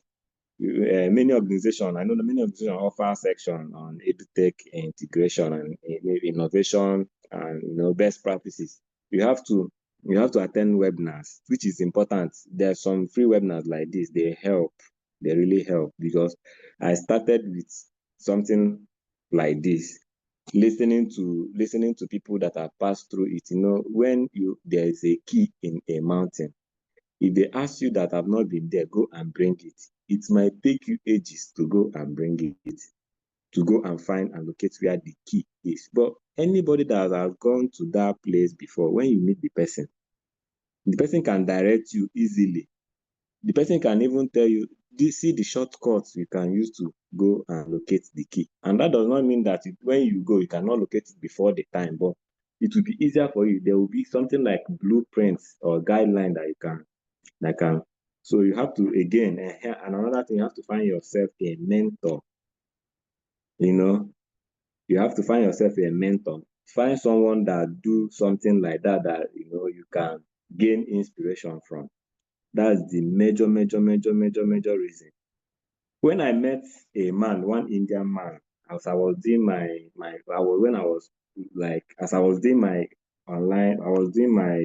developing my content, my animations, I met one man, one Indian man. He was the one that he wanted to take advantage of me, because maybe he thought, oh, this one, you're from Africa, you cannot. He said, okay, that I should, that same thing that I was doing, like the same thing, the same content I was creating back then. That was, in fact, the same content that their company they were doing. The man said I should come and join him, so that, like, I will leave my own and join him, of which, you know, there will be clash of interest. So that he'll be paying me so amount of money, of which in the long run, you see that you've killed your dream. So you don't want to kill your dream. You don't want to go through that route, because of the money that you'll be getting. Not until I met M Tutor, M School, they say, oh, I see what you are doing. Oh yeah, come and be doing something like this for us. Since you are concentrating on kids, ours is for generally adults, children. You'll be doing physics, chemistry, with many other subjects for adults. Even university students can make use of the content, because it is designed as a journey for every student to explore. That to explore the classroom engagement. It's kind of a supplement learning tool for all students. So I said, okay, I will join. So I think I've covered the question. He said the niche. I've talked about how one can how one can identify the niche. Try like niche, the area that you want to, if you want to like enter into, the content in education side, how you can identify the niche. There's a lot of there's a lot of gap, a lot that you can take advantage of. Some children don't know how to read. You can find a way, generating content that help children know how to read. Some children, children are like what I'm working on right now. I work with currently Game Plan. If you type gameplan.com, they're based in Alabama. What they do is that they empower, they try to, in fact, they are Edtech company that and they develop curriculum. They provide their curriculum provider that uses game-based learning, and esports to empower teachers and inspire students, because some students, you notice that as a teacher, you know that some students, they don't learn, or some, they have different ways of learning. Some, they cannot read. Some they learn through audio. Some they learn through video, like they learn more through videos. Some they learn through video games. There are some people that are just like that. So the learning now will be driven through by pure fun, thereby you now bridging the learning gap between, and preparing the student to be the kind of creator of tomorrow. Like they will be very creative. So it will spark creativity and build resilience in children, because it will boost their digital fluency in all class, including even basic 1 or primary 1, primary 2 down. So the best thing, if I don't know, someone said that they have Yes, sir. questions. If someone Yes. have, okay, you can go on. Question, please. We want to work on that. Okay. So I think I'm done. The only thing I can tell you is explore online, like go to websites like EdSurge, Edtech Review, Edutopia, and you can, like, all those sites can provide a valuable insight and inspiration for you to, know how to go about if you want to go into, educational content creation. And again, attend webinar, just like I said before, and workshops. Like many organizations, they do that. And again and again, join online platforms, social media groups. There are a lot of them. Attend conferences to network with people, so that you stay updated on industry trend. Okay, thank you. Thank you so much, Mr. Igweze. Okay, so if you can share the link so we can share with the community when we are sending out our emails, or you can type it on the chat box so people can get it. All right, so we can take questions from the participants, one or two questions, then we call it a day. Someone wanted to ask a question.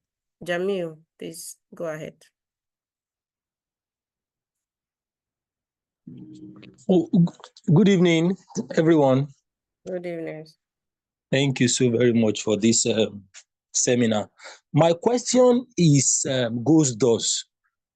Is there an app that one can explore to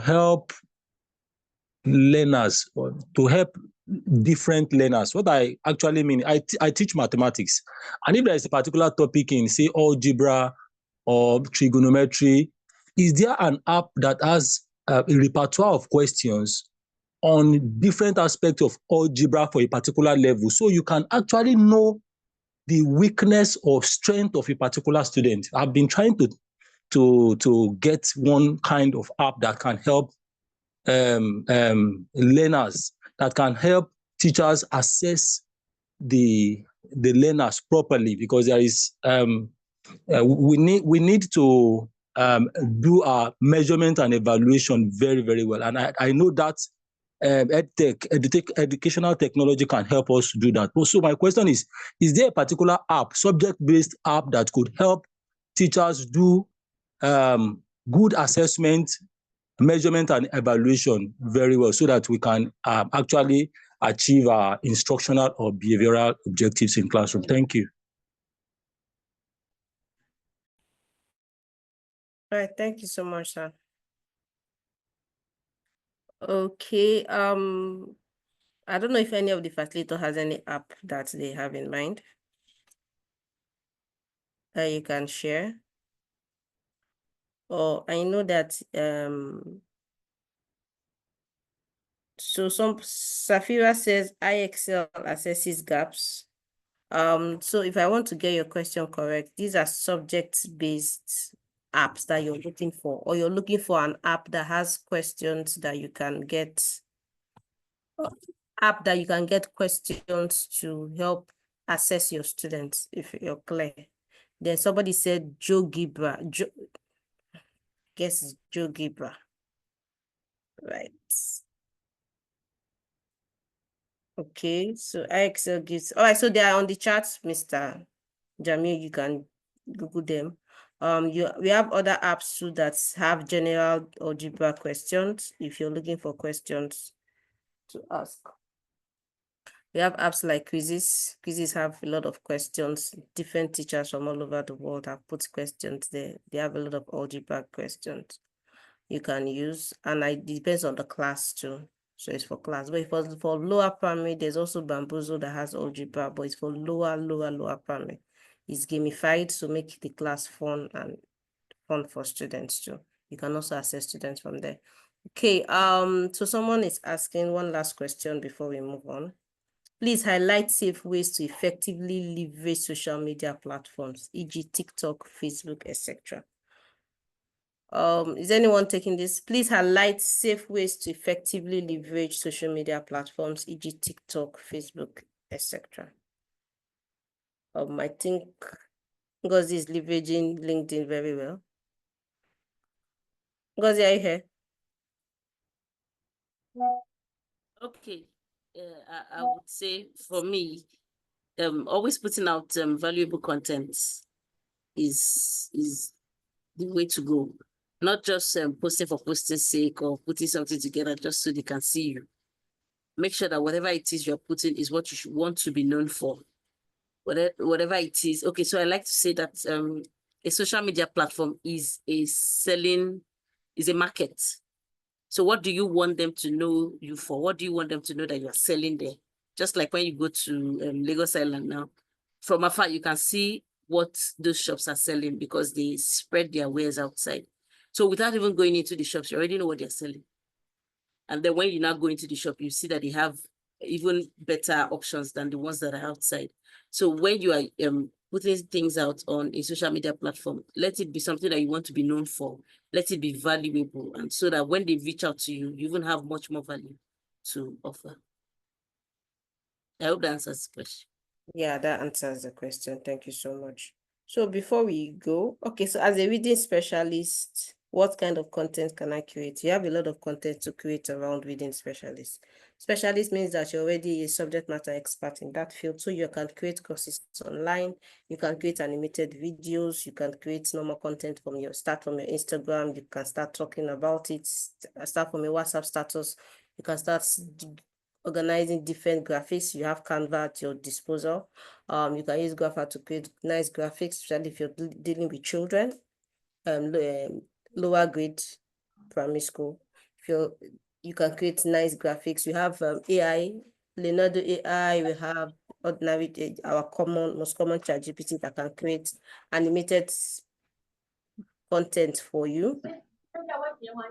You can use that and start sharing your insights on reading specialists. And like borrowing a word from Mr. Caleb, he said you start from there.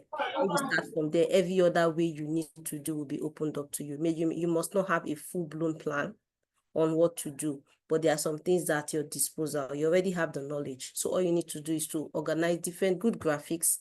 If you have someone that is into animation, beautiful, good animators to also help you create little snippets of maybe treating a little topic at a time, and people will get to know you. From there, you will have a lot of options on how to share your skill. Thank you so much. And on this note, I also want to talk about our upcoming instructional design program. So if you want to create content as a reading specialist and all that, you also need to have an idea of what instructional design is all about. Instructional design, basically, everything that everybody is talking about here has to do with instructional design. Instructional design is talking about how you can create content, how you can design content for any audience that you want, be it organizational, educational, all round. It's where you will learn tools. There are tools that are needed for you to create this content. You're going to learn the basic tools, authoring tools mostly called, that are used to create this content. You're going to learn how to do your designs, how to target your audience, how to target the audience that you're looking for, how to design for that particular audience that you are looking for. So that's what instructional design is all about. And right now we've started the instructional design.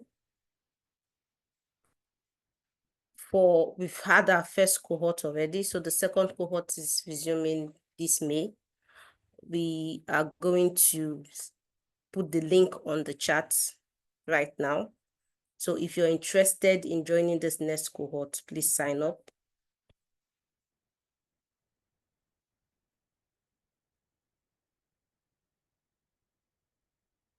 So if you're interested in joining this cohort of instructional design, please sign up immediately. I promise you it's going to be exciting. We have someone that is also in the program. I think we have some people here, and Ngozi, I don't know if you mind sharing about your journey so far in the instructional design program to encourage others to join if they want to move to the Edtech space and they're looking for a soft landing. Thank you. Okay. So for me, since I'm just transitioning, yeah, one thing you're going to learn one skill you're going to polish when you join the next cohort is your storytelling skill. So you're not just creating lessons that is just straight from a textbook or straight from Google.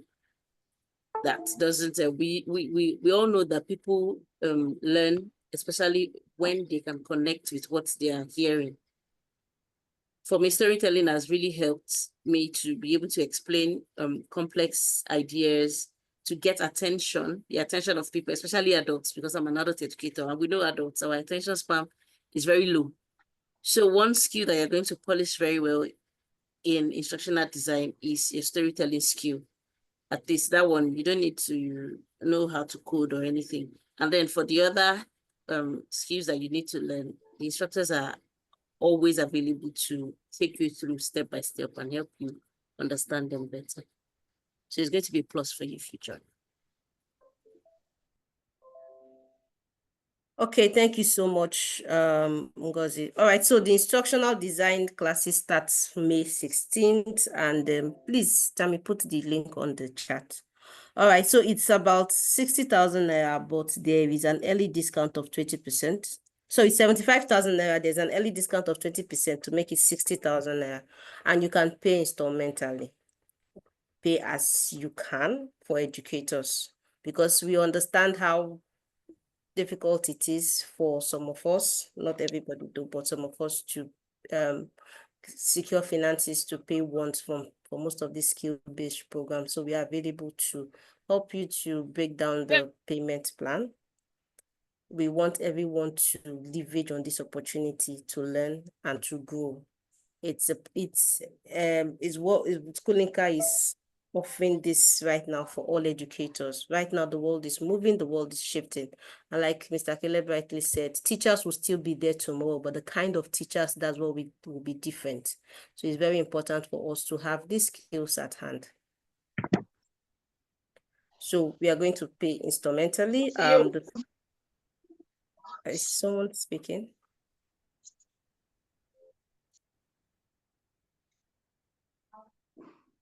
Okay, thank you so much. Okay, please, if you want to join the instructional design program, we have the link on your screen. And I also want to share a flyer on my screen too. Coming.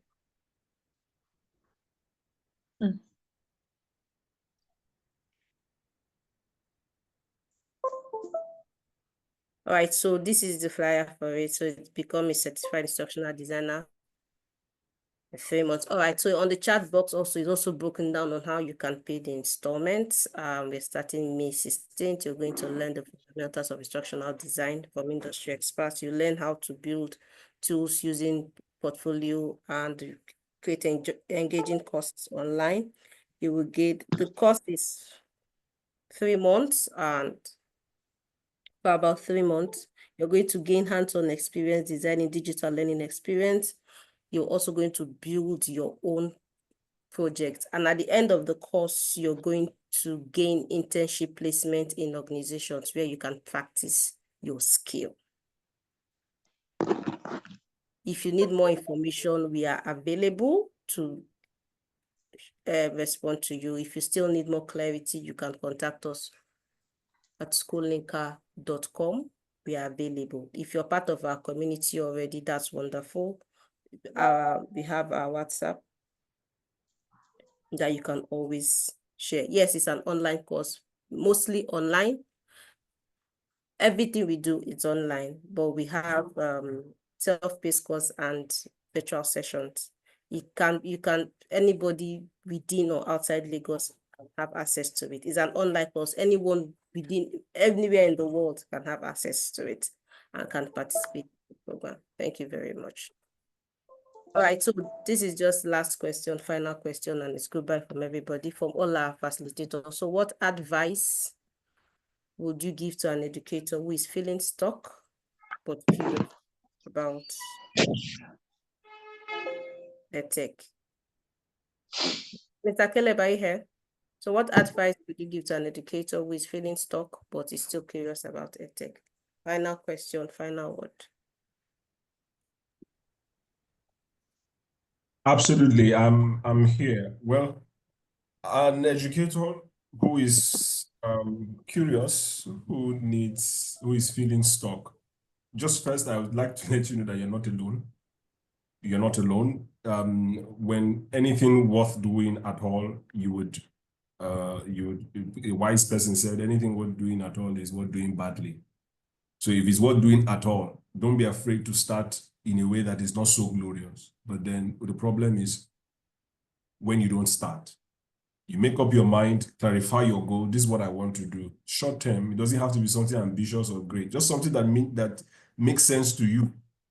Okay, I want to be able to get such and such skills, and then define your why. Why do you want to have that? So when your why is strong, then you can now, take the first step. Also, I would recommend that you surround yourself or get yourself, like my colleague said earlier, get yourself into circles of people who are like-minded, who are thinking. Very likely some of the challenges that you are facing, somebody else has faced it, that can just give you a quick fix or a quick way out. All right, so know that you're not alone. Get yourself into group of people that are like-minded, and then you can easily get help. And then finally, it's not that difficult. It's really not that difficult. You're teaching children who who have no idea about numbers. You're introducing them. You have taught them. I don't know if you're a math teacher or whatever subject, but then as a teacher, you have brought a human being, a person from absolute novice about a subject, and then you bring them to a point where you're able to even write exams and test them by it. You have done that for other people. You can do it, right? You can do it for yourself. It's really not that difficult. Just have a good plan, have a solid support system, and then go for it. That's my advice. Thank you. Thank you so much. Thank you so much, sir. Thank you, and thank you for your time. Mr. Igwe's final word from you. Okay. My final, just like I said, you have to nothing comes easy. Okay, you have to just start. Just start, and before you start, make sure before that you have a plan. Write down your plans, put it in writing. Make sure you put it in writing, because like in my house, when I started, I have a board. I bought a board, a whiteboard, a marker board. The marker board I bought, I put it in front of my, in fact, in front of my television is there. So I had to like mark each day, divide it like timetable, and so make a plan. Decide on what you want to do. Decide on which plan you have to follow, and follow it. Check people that are have a mentor. Very important. Have a mentor. A mentor is someone you already know. Have a mentor. Have nothing is free. In fact, if possible, just try your possible best to pay for a course. Try your possible best, pay for a course, follow the plan. But before then, make sure all your plans are written down. So join social media, have people that are doing the same thing with you. Just try and join the social media, people that are doing the same thing with you. Just to help yourself. Okay, thank you. All right, thank you so much, sir. Thank you. Please, Ngozi, over to you. Final word. Okay, I would say for an educator who is feeling stuck but curious about EdTech, you should start with your curiosity. You don't need to know everything. Just be open to learning, take free courses, explore LinkedIn communities, join free webinars like this that will help give you the push that you might need. You don't even have to wait till you feel 100% ready. Yes, you should put your goals down and make your plan, but you don't have to be 100% ready to launch into the deep. Just be willing and open-minded, and then have growth mindsets, because a lot of things will go wrong on the way. There will be days that you feel the imposter syndrome, like Mr. Caleb said. Imposter syndrome is real. There will be days that you feel like you don't know enough. But on days like that, you should be able to have good mindset. Set your mind to it. And somebody like me, I always say that there's no limit to what I can do or achieve, or how far I can go, if I set my heart to it, or if I put my mind to it. So you must have a good mindset, and then you can seek clarity. Have clarity sessions with those that have gone ahead of you. It could be free, it could be paid for if you can afford it, but by all means, reach out to those that are excelling in that field that you intend to go into.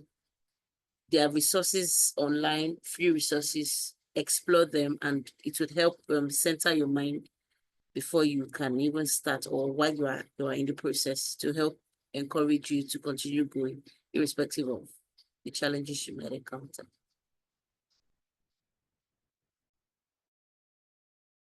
All right, thank you so much, and thank you everybody for joining and for staying till the end. We really appreciate. Sorry for taking over 2 hours. But we thank you all for coming. I want to especially send a truckload of appreciation to our panelists, Mrs. Ngozi Daivo, Mr. Igweze Christian, and Mr. Caleb Kubo. Thank you so much for coming. Thank you so much for sharing your wealth of knowledge. And I believe some people would love to connect with you on your social media platforms. If you can share it with us on the chat, that's also great. And we can also share with our community members so then they can connect with you and see how, and be encouraged basically on their journey in EdTech, if that's fine by you guys. Thank you so much once again. And good night, everybody.